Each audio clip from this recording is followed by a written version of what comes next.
Bacolod LGU, nagpatigay na sa clearing operation sa Burgos Public Cemetery. Mga musuleo o okupado sa illegal settlers nakitaan pa sang drug paraphernalia. Yaring balita ang atong gintutuka.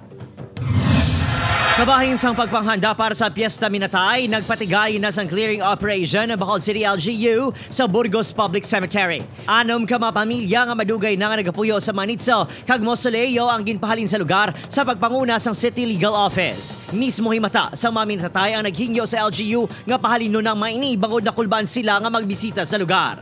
Sa operasyon, nakitaan pa sa traces sa drug paraphernalia ang pinaka-Mausoleo kag ginapasuni ginahimo nga ruan sang Cebu. Actually, ang Cebu yos na dadugay na ng mga traces. Tako na balanta nga ang GSO ang gabantay da. So wala sang poso. So nag-dispatch kita sa poso. Bisan ginpahali na may iban sa gihapon nga nagatiner sa lugar bangod wala kuno sang istaran.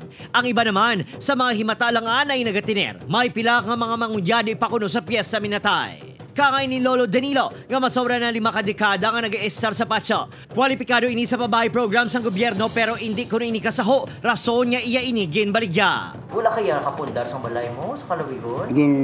Sa tutulan to ay nataga na kami relasyon galing sa tungkol man sa mga problema na baligya man. Ay, lukoy. Siyempre tao lang tamo nga kapangabuhi. Apang subong, hindi na kwalipikado para sa pabahay program ang magkaangay ni Lolo Danilo. So gin-refer ko man sila sa aton nga City Housing Authority. But definitely, hindi qualified ang mga halin sa cemetery kaya hindi man na squatter area. Target sang LGU nga hawanan na magkahoy kag takdan sang linya sa kuryente ang mga patso sa syudad sa palabuton nga Piesta Minatay. Opod, Keril Casillo, Adrian Priatos, 1 Western Visayas.